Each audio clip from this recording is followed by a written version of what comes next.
Previously on Project VVT, we dynoed the Miata to get our baseline, figure out exactly how little power it is making, and picked up our VVT engine from a local junkyard.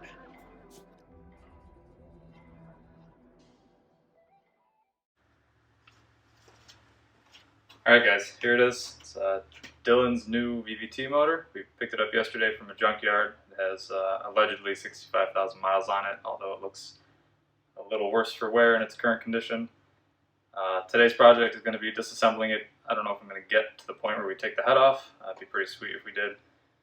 Just get an overall look at the condition inside. Hopefully there's nothing wrong so we can keep the bottom end as is.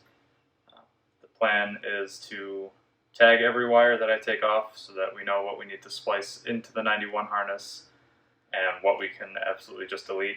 You can see they just cut the harness here at the yard yesterday, so hopefully nothing crucial is missing. So stay tuned. I'm going to do a time lapse of the whole thing. I'll spin you guys around when I work on the other side. And it's been sitting in PB Blaster for the last 24 hours, so hopefully it comes apart pretty smoothly.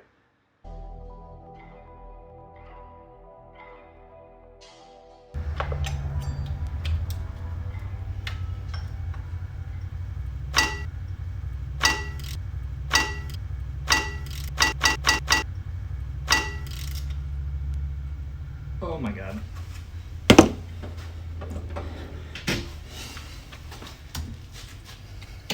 Some viewers may find the following video disturbing. Viewer discretion is advised. Shocking. Shocking. Shocking, I know. So, yeah, needless to say, Stefan had a little accident. He slipped, as you just saw, and cut himself pretty good. Got some stitches going.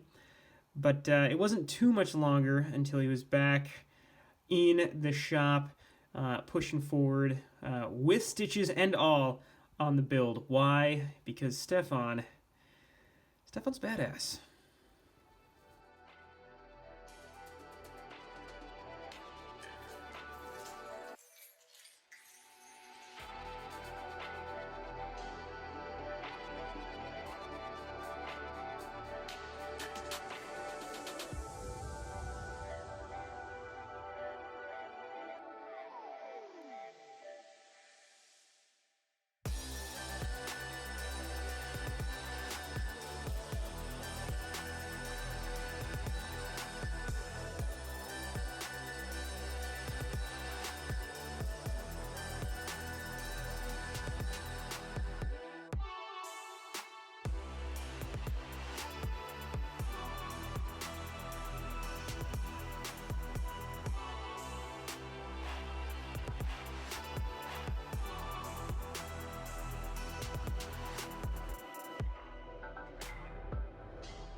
Alright, so Stefan actually did this teardown without me, so what did you find?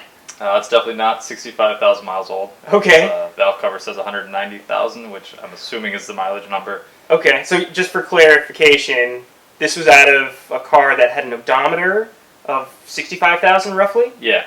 So it is. We don't think that is in fact the case. Yeah. I missed a one somewhere there. But allegedly, yeah. 65,000 miles. It also sat in a junkyard for a while, so there's a good chance that some of the stuff is superficial, but a lot of the bolts I took out, even under the wiring harnesses, were pretty crusty, so it's a good chance that it has some real miles on it. But we popped cylinder 4's rod cap off, and the bearing looks fine. Typical cold start wear and tear, some pitting from some debris, but nothing that you wouldn't expect out of a motor that's been used at all. So cool. Put it back in, torqued it down. We're going to put the oil pan back on once we clean the junk out of there. It's pretty nasty. Nice. And then seal it up, and the bottom end will be stock. Yeah, so we're going to keep this sealed. We're not going to touch this. Yep. We're not going to mess with any of this stuff. Make a very replaceable setup, so if something goes wrong, you just pop the head off, pop a new one on. That makes sense. Do a little port and polish work on that thing, but nothing that's going to cost tons of money or tons of time to replicate. So.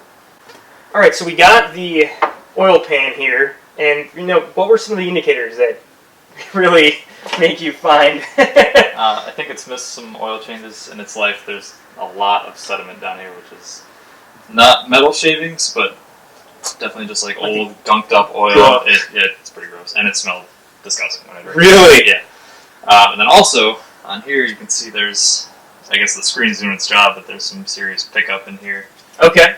So we're going to... On our oil pickup? Yeah, we're going to want to hot tank all this, get all the debris out of there before we put anything back together. We'll pop the windage tray, or not the windage tray, but the tray out of there, make sure everything gets nice and clean on the bottom side, put it all back together, torque it down. Cool. Hopefully get this guy out of here, he's been pretty stubborn.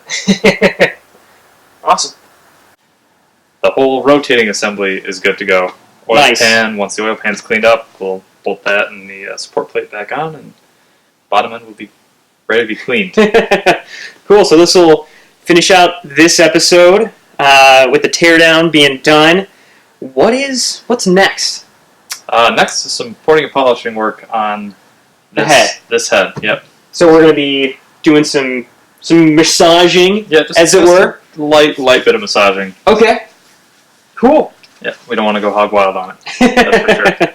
Cool. So next up, port and polish the head, and build will continue.